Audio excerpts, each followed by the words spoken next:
Hello दोस्तों, नमस्कार दोस्तों। हमारे यूट्यूब चैनल पर आप सभी का फिर से स्वागत है। आज हम फिर से लेकर के आए हैं general knowledge one liner question, जिसमें हमने भारतीय संविधान से संबंधित क्वेश्चन लिए हुए हैं और सिविक्स से जितने भी क्वेश्चन बनते हैं वो सब इस प्रैक्टिस सेट में आपको मिल जाएंगे। तो चलिए देर न करते हम क्वेश्चन स्टार्ट करते हैं। संविधान के निर्माण की दिशा में उल्लेखनीय योगदान देने वाले उद्देश्य प्रस्ताव का संबंध किससे है? तो उद्देश्य प्रस्ताव का संबंध जो है पंडित जवाहरलाल नेहरू से। किससे? पंडित जवाहरलाल नेहरू से है। संविधान की प्रस्तावना में वर्णित लोकतंत्र को किस रूप में स्वीकार किया गया है? तो सामाजिक, आर्थिक एवं राजनीतिक लोकतंत्र के रूप में स्वीकार किया गया है। ठीक है। भारत के प्रथम राष्ट्रपति के रूप में डॉक्टर राजेंद्र प्रसाद का निर्वाचन किसने किया था? तो इनका जो है निर्वाचन संविधान सभा विधायिनी ने किया था। उद्देश्य प्रस्ताव में वर्णित विचारों को संविधान सभा ने संविधान के किस भाग में स्थान दिया है? तो प्रस्तावना में इसको स्थान दिया गया है। ठीक है। किस समिति की सिफारिशों के आधार पर संविधान में मौलिक कर्तव्यों से संबंधित प्रावधानों की व्यवस्था की गई है? तो मौलिक कर्तव्यों से संबंधित प्रावधानों की व्यवस्था स्वर्ण सिंह समिति की सिफारिशों के आधार पर की गई है। ठीक है। अब आइए देखते हैं, नेक्स्ट है संविधान के अनुच्छेद 72 वन ब्रैकेट में गा की व्यवस्थाओं के अनुसार कौन मृत्यु दंड को क्षमा कर सकता है? तो मृत्यु दंड को क्षमा केवल राष्ट्रपति कर सकता है। कौन कर सकता है? केवल राष्ट्रपति जो है मृत्यु दंड पर क्षमा कर सकता है। दल बदल से संबंधित किसी विवाद पर अंतिम निर्णय किसका होता है? तो अंतिम निर्णय सदन के अध्यक्ष या सभापति का होता है। भारत के संविधान में सम्मिलित समवर्ती सूची किस देश के संविधान के आधार पर शामिल की गई हैं? तो यह ऑस्ट्रेलिया के संविधान के आधार पर शामिल की गई है। ठीक है।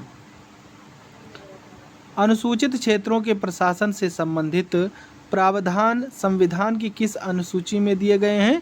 तो 5वीं अनुसूची में अनुसूचित क्षेत्रों के प्रशासन से संबंधित प्रावधान दिए गए हैं। ठीक है। भारत सरकार में विभिन्न मंत्रालयों और विभागों ने कार्यों का बंटवारा कौन करता है? तो विभिन्न मंत्रालयों और उनके विभागों के कार्यों का बंटवारा जो है मंत्रिमंडल सचिवालय करता है।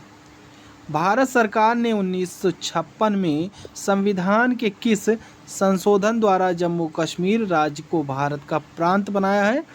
तो 7वां संविधान संशोधन में इसको जम्मू कश्मीर राज्य को भारत का प्रांत बनाया गया है। ठीक है। नियंत्रक व महालेखा परीक्षक के वेतन आदि किस न्यायालय के न्यायाधीशों के वेतन आदि के बराबर रखे गए हैं?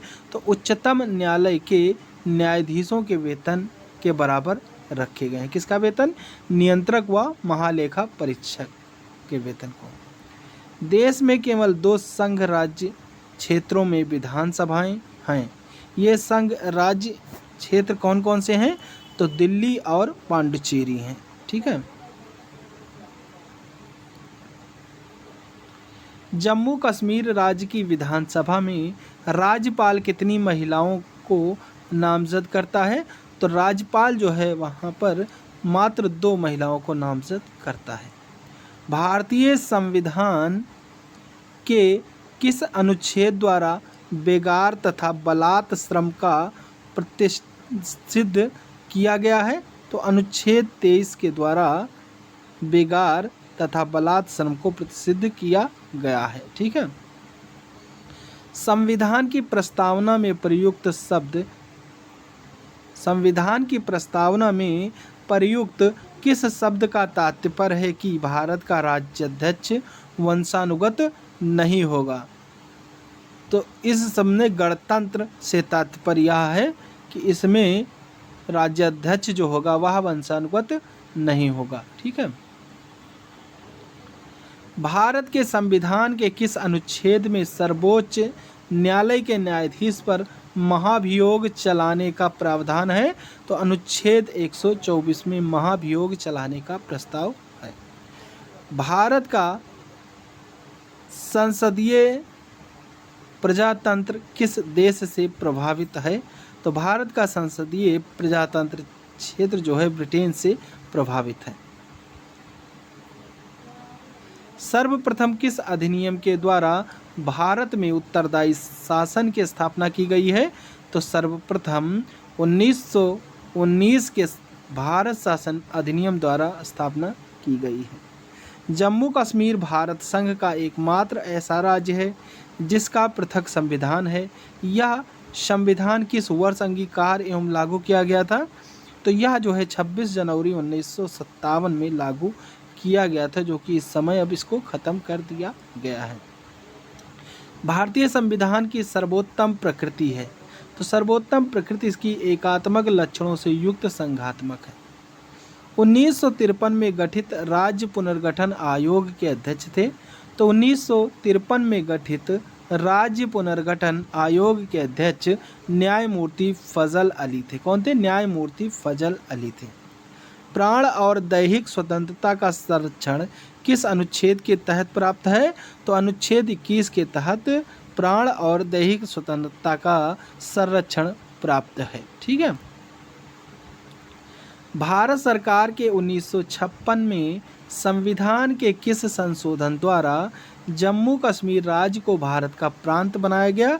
तो 7वां संविधान संशोधन के अंतर्गत जम्मू कश्मीर राज्य को भारत का प्रांत बनाया गया था।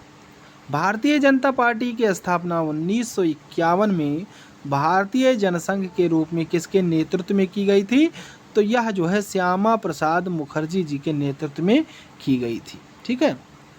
किस पार्टी की स्थापना?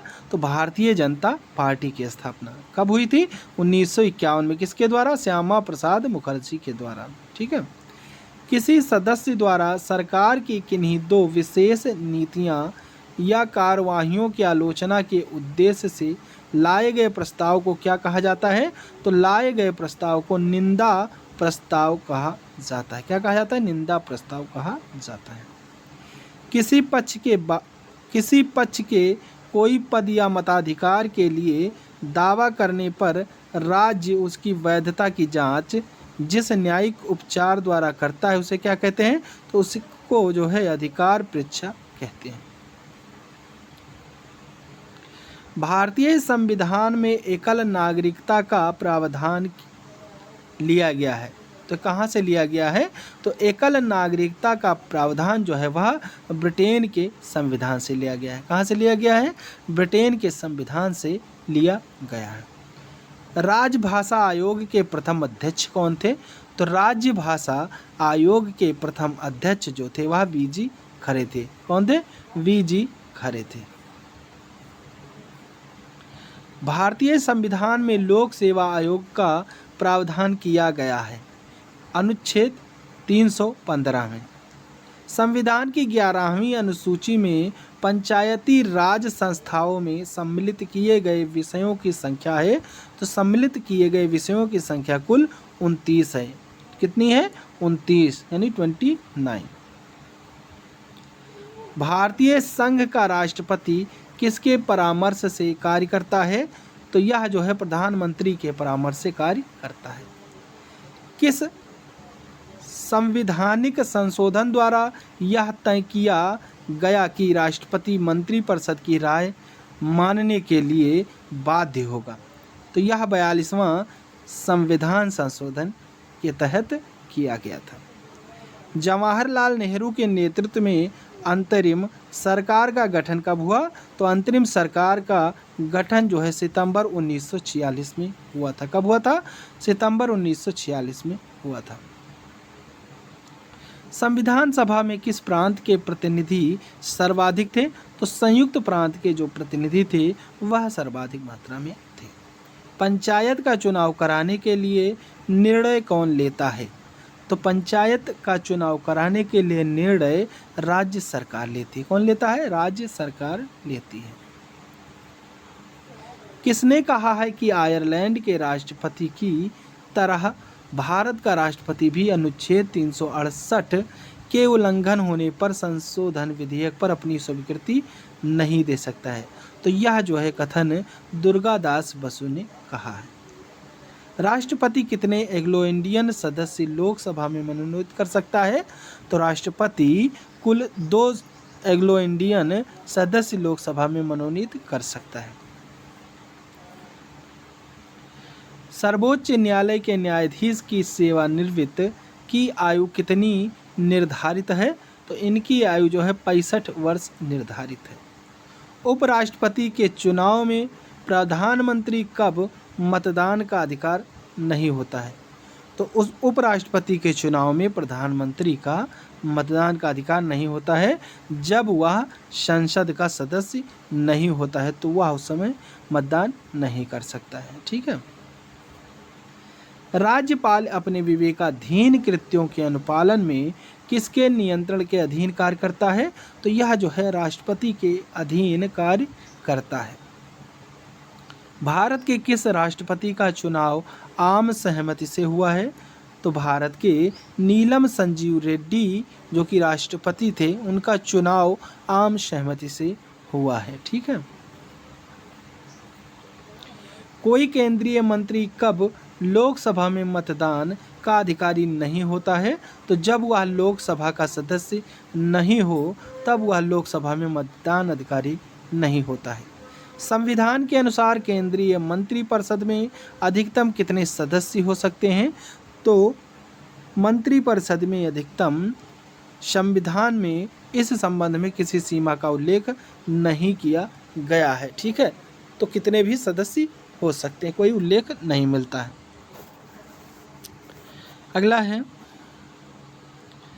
केंद्र सरकार के मंत्री व्यावहारिक एवं संवैधानिक रूप से किसके प्रसाद पर्यंत अपना पद ग्रहण करते हैं? तो राष्ट्रपति तथा प्रधानमंत्री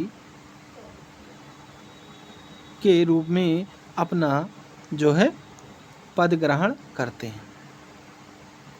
प्रदेश सरकार के मंत्री व्यवहारिक एवं संवैधानिक रूप से किसके प्रसाद पर्यंत अपना पद ग्रहण करते हैं? तो राज्यपाल के समक्ष करते हैं। केंद्र में जो है राष्ट्रपति तथा प्रधानमंत्री, और प्रदेश सरकार की बात करें तो राज्यपाल एवं उसके समकक्ष यानी मुख्यमंत्री।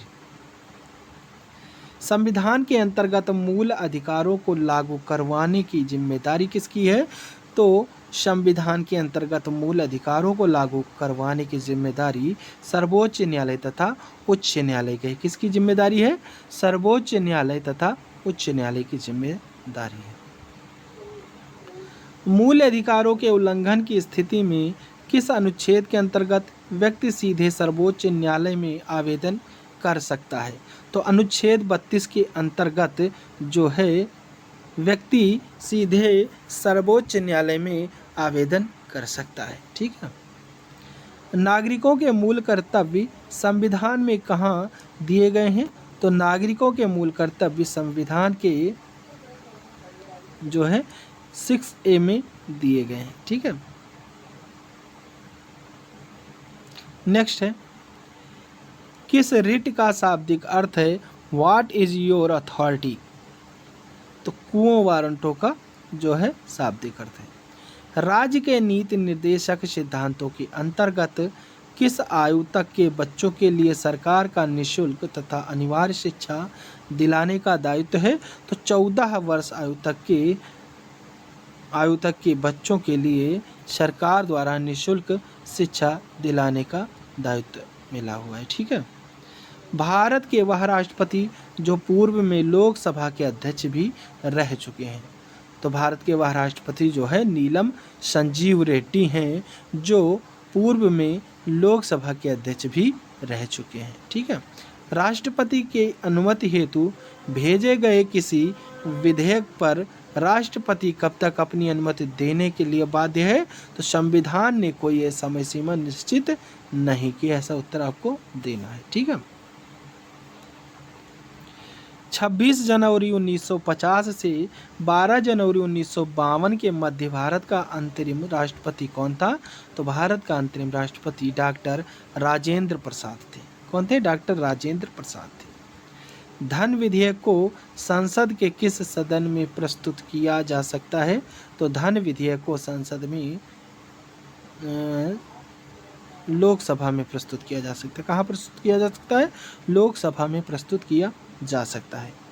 संसद के प्रत्येक सदन की बैठक की कार्यसूची में पहला विषय कौन सा होता है? तो पहला विषय प्रश्नकाल होता है। क्या होता है? प्रश्नकाल होता है। किस संविधान के तहत केरल भूमि सुधार कानूनों को नवी अनुसूची में स्थान दिया गया है? तो 29वें संविधान संशोधन द्वारा जो है भूमि सुधार कानूनों की नवी अनुसूची में स्थान दिया गया है। किस अनुच्छेद के तहत धार्मिक व्यय के लिए निश्चित धन पर कर की अदायगी से छूट प्रदान की गई है? तो अनुच्छेद 27 के तहत ऐसा हुआ है। ठीक है, यानी व्यय के लिए निश्चित धन पर कर की अदायगी में छूट प्रदान की गई है। किस अनुच्छेद के तहत? अनुच्छेद 27 के तहत। 1952 ईस्वी के आम चुनाव के समय कितने दलों का निर्वाचन आयोग द्वारा राष्ट्रीय दल के रूप में मान्यता प्रदान की गई थी? तो 14 दलों को राष्ट्रीय दल के रूप में मान्यता प्राप्त की गई थी। कब? 1952 के आम चुनाव में। ठीक है। संविधान सभा ने प्रारूप संविधान पर अनुच्छेदवार विचार विमर्श करना कब से प्रारंभ किया? तो 15 नवंबर 1948 से प्रारंभ किया है। संविधान सभा के अंतिम दिन सभा के पटल पर भारतीय संविधान की कितनी प्रतियां रखी गई थी जिन पर सभी सदस्यों ने हस्ताक्षर किए थे? तो कुल 3 प्रतियां रखी गई थीं जिस पर सभी सदस्यों ने हस्ताक्षर किया था। सर्वप्रथम राष्ट्रीय आपात की उद्घोषणा 26 अक्टूबर 1962 को की गई। दूसरी बार राष्ट्रीय आपात की घोषणा कब की गई थी? तो 13 दिसंबर 1971 को की गई थी। कब की गई थी? 13 दिसंबर 1971 को की गई थी। जब राष्ट्रपति द्वारा वित्तीय आपात की घोषणा की जाती है तब संसद द्वारा इसका अनुमोदन कितने दिनों के अंतर्गत किया जाना चाहिए? तो 2 माह के अंतर्गत किया जाना चाहिए। ठीक है। भारतीय संविधान के किस अनुच्छेद में कहा गया है कि संघ के लिए एक संसद होगी जो राष्ट्रपति और दोनों सदनों से मिलकर बनेगी, जिनके नाम क्रमशः राज्यसभा और लोकसभा होंगी? तो यह जो है अनुच्छेद 79 में कहा गया है। ठीक है। किस अनुच्छेद के तहत सर्वोच्च न्यायालय को यह अधिकार दिया गया है कि सैनिक न्यायालय को छोड़कर वह भारत के अन्य किसी न्यायालय अथवा न्यायमंडल के निर्णय के विरुद्ध सर्वोच्च न्यायालय में अपील करने की अनुमति प्रदान कर दे? तो यह अनुच्छेद 135 के अनुसार कहा गया है। किस संविधान संशोधन के माध्यम से व्यवस्था की गई है कि अब राज्यों को प्रत्यक्ष केंद्रीय करों से प्राप्त कुल धनराशि का 29% हिस्सा मिलेगा? तो यह 80वें संविधान संशोधन जो कि 2000 ईस्वी में हुआ है, यह संविधान संशोधन अधिनियम 1 अप्रैल 1996 से लागू हुआ है। उसमें यह कहा गया है। किस महाधिकारी को अपने कर्तव्यों के पालन में भारत के राज्य क्षेत्र में सभी न्यायालयों में उपस्थित होने का अधिकार प्रदान किया गया है? तो महान्यायवादी में ऐसा अधिकार प्रदान किया गया है। किसको प्रदान किया गया है? महान्यायवादी को। ठीक है। संविधान का प्रारूप करने के लिए संविधान सभा द्वारा प्रारूप समिति का गठन कब किया गया था? तो प्रारूप समिति का गठन 29 अगस्त 1947 को किया गया था। कब किया गया था? 29 अगस्त 1947 को किया गया था। संविधान सभा का अंतिम दिन कौन सा था जिस दिन संविधान सभा के सदस्यों ने संविधान पर हस्ताक्षर किए थे? तो वह दिन जो है 24 जनवरी 1950 का था, जिस दिन संविधान सभा के सदस्यों ने संविधान पर हस्ताक्षर किए थे। संविधान सभा को अंतरिम संसद में किस दिन परिवर्तित किया गया? तो 26 जनवरी 1950 को प्रस्तुत किया गया था। यदि कोई व्यक्ति अपनी इच्छा से विदेशी राज्य की नागरिकता अर्जित कर लेता है तो उसकी भारतीय नागरिकता का क्या होता है? तो भारतीय नागरिकता जो होती है वह स्वतः ही समाप्त हो जाती है। किस अनुच्छेद द्वारा भारतीय नागरिकों को 6 प्रकार की स्वतंत्रताएं प्रदान की गई हैं? तो अनुच्छेद 19 के द्वारा भारतीय नागरिकों को 6 प्रकार की स्वतंत्रताएं प्रदान की गई हैं। ठीक है। धन विधेयक पर राज्यसभा की मृत्यु उनके कार्यकाल के दौरान हुई, तो केवल सिफारशी अधिकार के दौरान हुई थी। ठीक है। तो आज के लिए बस इतना ही। अगला प्रैक्टिस सेट देखने के लिए आप हमारे चैनल को सब्सक्राइब कर बेल आइकन प्रेस कर दें, जिससे कि हमारे वीडियो डालते ही आपको नोटिफिकेशन मिल सके। तो चलिए, थैंक यू। जय हिंद, जय भारत।